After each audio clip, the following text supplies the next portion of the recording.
술 파티를 하고 연어 파티하고 이 대명천지에게 있을 수 있는 일입니까? 동네 건달들도 하지 않는 짓을 징계 사안이나 잘못이 아니라 국기문란 사건입니다. 수사 농단이자 중대 범죄 의혹이 있는 사안입니다. 사실이라면은 검찰이 해체해야 할 국기문란 사건입니다.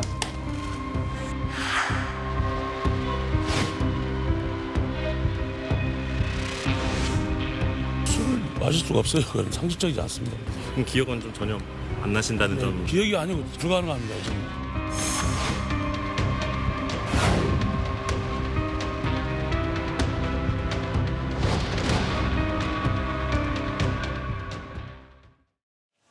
자, 글쎄요. 이화영 전 경기도 평화부지사가 지금 연일 주장하고 있는 소위 수원지검 청사 안에서의 술파티 논란. 그리고 저 이화영은요, 검찰 등으로부터 진술의 회유와 압박을 당했습니다라는 이 주장과 관련된 논란의 끝은 어디일까요? 알고 싶은데요. 저희가 오늘도 차근차근 좀 짚어가 보도록 하겠습니다. 이화영 부지사 측의 주장은요, 이런 겁니다. 쉽게 얘기하면, 자, 작년 5월에서 6월 사이에 술자리가 있었습니다라는 취지의 주장을 하면서 27개 날짜를 지목을 했답니다. 27개 날짜. 그러니까 작년 예를 들면 5월 며칠 몇 시가 아니라 작년 5월에서 6월 사이에 27개의 날짜를 지목하면서 술자리가 있었습니다라는 취지로 주장을 하고 있는 겁니다. 그 날짜가 27개라는 거예요. 그래서 저 날짜를 특정하지 못하는 것과 관련해서도 좀 논란이 이어지고 있는데 그래픽을 넘겨보죠. 그러니 시점과 관련해서 보시는 바와 같이 말이 계속 조금 바뀌었다. 이 부분도 논란이었는데 급기야 27개 날짜를 지목을 했다. 이런 겁니다. 정혁진 변호사님 한 말씀 하실까요? 저게 피고인이 할 상황입니까? 제가 봤을 때 말이 된다라고 생각하지가 않고요. 그다음에 저렇게 출정 기록을 요구하면서 검찰이 정보 우위를 가지고 있다 이렇게 이야기하는데 그거야말로 언어의 도가 끊어지는 언어 도단적인 이야기인 게 술 먹었다라고 이야기한 게 누구였습니까? 이화영이었잖아요. 이화영 본인이 술을 먹었다라고 했어요. 그러면 술 먹었다라고 주장을 하면 술 먹은 것에 대한 정보를 누가 제일 많이 가지고 있습니까? 검사님들이 많이 가지고 있습니까? 부지사님이 더 많이 가지고 있습니까? 오늘 저녁 때 제가 술을 마시면은 제가 술 마신 사실에 대한 정보는 제가 제일 많이 갖고 있는 거잖아요. 본인이니까요. 그러니까 본인이니까. 네. 그렇기 때문에 만약에 진짜로 이화영 부지사가 저런 식으로 검찰청 내에서 술을 먹었다라고 하면 그 누구보다도 제일 잘 아는 사람이 이화영일 텐데 그럼에도 불구하고 민주당에서는 왜 검찰이 정보 우위를 가지고 있느냐 이런 이야기를 합니까? 그러니까 쉽게 말하면 지금 이화영이 거짓말을 하니까 검찰이 정보 우위를 갖고 있다라고 민주당은 주장할 수밖에 없는 그러한 코미디 같은 상황인데 그러면 이쯤에서 그냥 대충 수습하고 아니, 잘못했습니다. 실수했습니다. 이렇게 넘어가면 되는 거를 왜 이렇게 자꾸 확대하려고 하는지 전 도저히 납득이 되지가 않습니다. 자, 그런데요. 이번에 이 술파티 논란과 관련해서는 오늘 오후 3시 반 정도면 또 하나의 뉴스가 나올 겁니다. 아마 시청자 여러분들 보시면 알아요. 한 3시 반.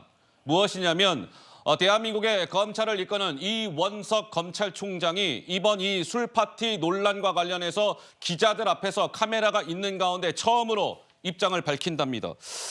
자, 이런 상황에서 그러니까 이런 거죠. 어제 이화영 부지사가 왜 자필 자술서 같은 거를 공개를 했는데 거기에도 보면은 시점이 특정돼 있지 않아요. 그 어느 날 이런 식의 표현이 나옵니다. 그 어느 날이 어딘데 이게 중요한 건데 그 어느 날.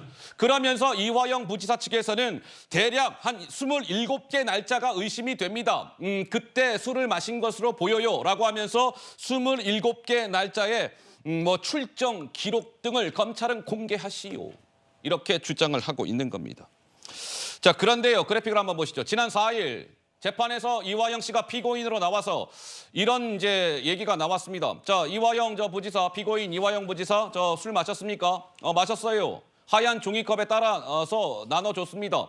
술인 거 어떻게 알았어요? 마셨으니까요.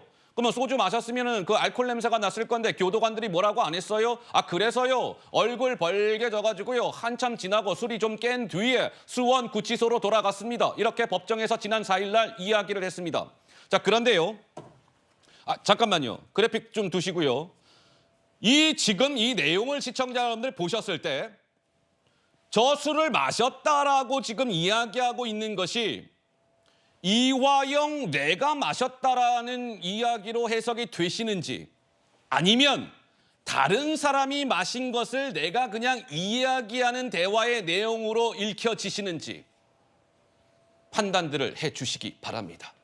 이런 가운데 오늘 이화영 부지사의 변호인 김광민 변호사가 김어준 씨의 유튜브에 출연해서 이런 주장을 펼쳤습니다. 들어보시죠.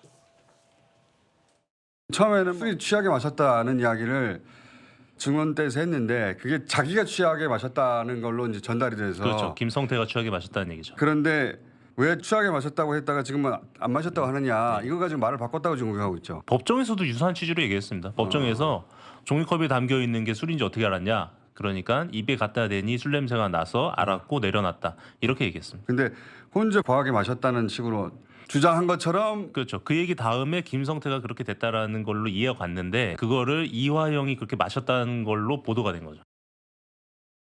자, 조금 전에 제가 왜 이게 누가 술을 마셨다라고 이야기하는지를 판단해 주십사 말씀을 드렸던 이유는 지금 그 김광민 이화영 부지사의 변호인이 김어준 씨 유튜브에 오늘 오전에 나와서 자, 이화영 씨가 저때 저렇게 얘기한 것은 이화영 내가 술을 마신 게 아니라 김성태가 저렇게 술을 마셨다는 사실을 전한 겁니다라는 취지로 이야기를 한 겁니다. 우리 강성필 부위원장께서는 이 대화 내용 어떻게 해석이 되십니까?